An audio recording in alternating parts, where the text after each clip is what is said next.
today we are talking about a potential big money departure. Now, 𝗲𝗂𝗀𝗃 is being linked to Newcastle United for a quite frankly mind-blowing amount of money. We are talking about potentially £10 million with a further £5 million in add-ons.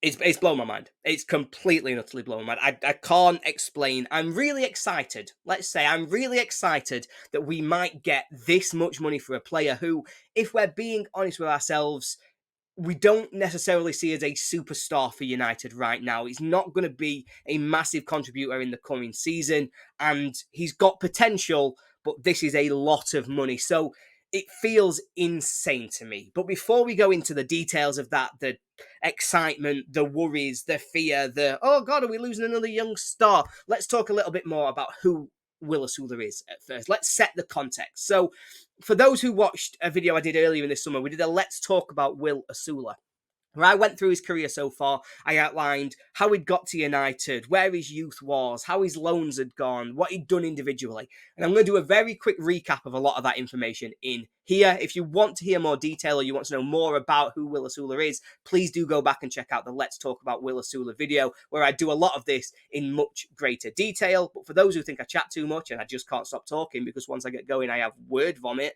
then this is hopefully a much more brief way of covering it off. 𝗲𝗂𝗀𝗃 is a 20-year-old Danish striker. He started his youth career in his native country with Copenhagen before he joined Sheffield United in 2018. He made his debut for United in a 0-0 draw with Blackpool back in 2022, and he has made a further 30 appearances for the Blades, scoring 3 goals, albeit all 3 of those goals have come in the FA Cup. Now, during his time with United, Osula spent the first 6 months of the 22-23 season on loan with Derby County. Now, he did initially impress there. He scored 2 goals on his first league start for Derby, but he never really kicked on, and his loan was cut short in January. He returned to United, having scored 5 goals in 21 appearances, albeit that, again, 3 of those goals came in 2 FA Cup games.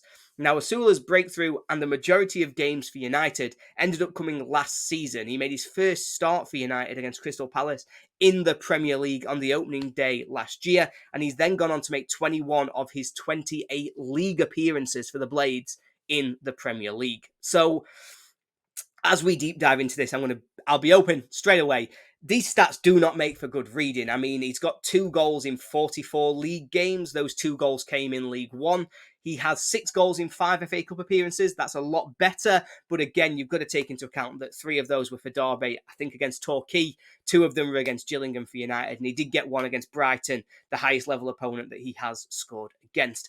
But those stats don't necessarily tell his full story. Osula was completely hung out to dry by United last season, let's be honest. We had a squad completely unprepared for the Premier League. We had a player who'd been playing in League One more recently than the Championship. He was a player who had never made a league start for United, and we chucked him in on the opening day when we got no creativity because we'd sold Berger and Iliman, and ultimately we just sent out a young player because we thought he might get less stick than anybody else. This wasn't fair to him, and we really threw him under a bus. But having said all of that, performance-wise, his size, his pace, his power, he did create some good moments for himself. Even against top-level opponents, he was capable of holding his own physically. And I think for a 20-year-old to be able to do that at the top level of football is really impressive. But ultimately, let's be honest, he put a lot of effort in. He was impressive physically. His lack of experience and his lack of quality meant that he did not make any impact really for United last season in the Premier League. So, having said that, he's got a good physical profile. He's got a lot of potential. He's got Premier League experience. Why are Newcastle paying £15 million for him? And the answer to that question is, I don't know. They are obviously paying for the potential. They're obviously looking at his Premier League experience and saying, right, not many 20-year-olds have played as much in the Premier League as him.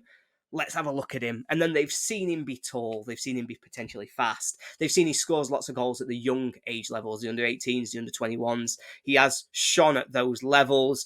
Maybe they're seeing development. They're saying he will one day be a very good football player. And so we'll not pay for what he is today. We'll pay for what he's going to become. And he's going to become a potential Premier League level striker who is capable of playing for Newcastle at the levels that they want to be.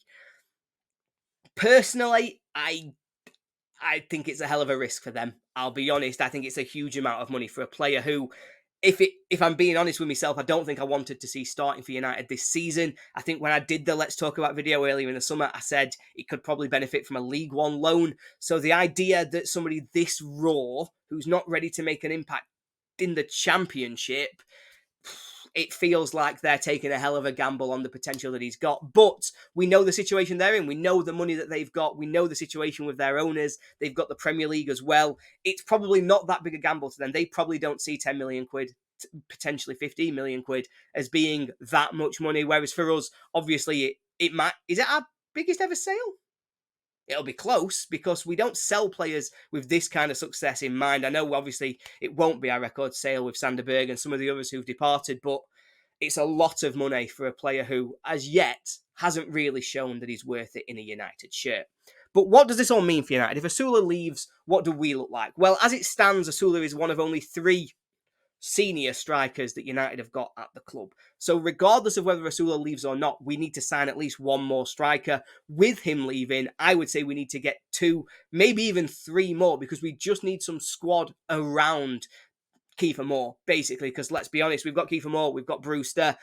Are we going to be relying on Ryan Brewster? I don't think so. So I think we've got to make sure we've got more bodies up front who are capable of contributing. But with funds like this coming in, if we're getting the reported fee, then it's not just strikers that we can do. We can actually fill all the holes across our squad with sensible and clever recruitment. You know, we've got some glaring gaps. A goalkeeper. We could go out and spend this money. There's a very, very strong rumour that we would go out and spend this money on a very good goalkeeper from the Championship. There's potentially a couple of defenders that we might be looking at that we might want to bring in. There's certainly another hole in the squad. We need a right back. We need a centre-back. Maybe we'll have some funds available to bring somebody in to cover those areas. We then look at the strikers. If we want to use wingers, we've seen it a bit in pre-season, maybe we'd want to bring in a winger. So this money would do a lot for Sheffield United, and it would really help us to fill out our squad and to make things better. But we have to move quick. It is not that long till the season starts. So let's get this done and hopefully be able to get that recruitment in as well. Ultimately, when I reflect on this, it's a deal that works perfectly for United. I think this is the dream kind of scenario. United are able to sell somebody to bring in the big money that we needed to bring in this summer. We don't have to lose a key contributing player such as an Anel or a Harmer. They're hopefully, you know, we don't know what happens between now and the end of the window, but hopefully this means that we don't have to sell those and we can drive a much harder bargain if anybody does come in to try and take those away from us. So I think for United, this is an ideal situation where we can recruit without losing any of our strength in the current starting 11. I think it works perfectly for Osula. I think he gets a fantastic opportunity to go and prove himself again in the Premier League. I think he'll take advantage of their training and their youth development system. I think he'll get some good opportunities in terms of loan moves going out from Newcastle. So hopefully that'll again help him develop. And I imagine he'll also be getting paid a wedge, which is always nice for anybody, particularly a young man just starting out in his career. So I think it works perfectly for him. And then Newcastle, I've spoken a lot about the fee and how it doesn't make a whole deal of sense to me. But let's be honest, if this comes off and he develops into the player they think he's going to be, if he develops into the player that his potential suggests that he could be, then it'd be fantastic value for them. Getting a striker who has got his physical profile, if they can get him scoring goals in the Premier League, he would be worth a lot more than they're currently paying for him. Look at somebody like 𝗂𝗏𝗏, and even with his injuries, he's worth a lot of money right now, and he's the kind of player that everybody in the Premier League would want to have. If Osula can develop in the same way, then suddenly Newcastle have got a hell of an asset on their books. So ultimately, win for United, win for Osula, win for Newcastle. This one pleases everyone. So that's my thoughts. That's where I stand on this. But we want to hear from you. Can you get your head around the fact that anyone is going to pay this much money for Will Osula? Would you snap their hand off in the same way that I would and say, yep, you know what, we'll take that. Thank you very much. See you later. Or are you really disappointed? Are you sat here thinking this is a young lad who's coming through our academy, who has done things for Sheffield United at the youth levels that we've never had the opportunity to see in our first team, and you wish we could really see him get started playing in red and white and shining for United? Let me know what you think about the deal in the comments, and let me know how you would spend the cash. What players do you want to see come in, and how do you want to see Sheffield United looking to reinvest? Thank you so much for watching this video. The new season is so close. It's here. I can almost see it just there in the distance. And so hopefully we'll have some proper football to talk about soon, and we'll be with you all the way through the season, reflecting on what hopefully will be a good season for Sheffield United back in the Championship. Thank you very much for watching, everybody. Go well. Up the Blades.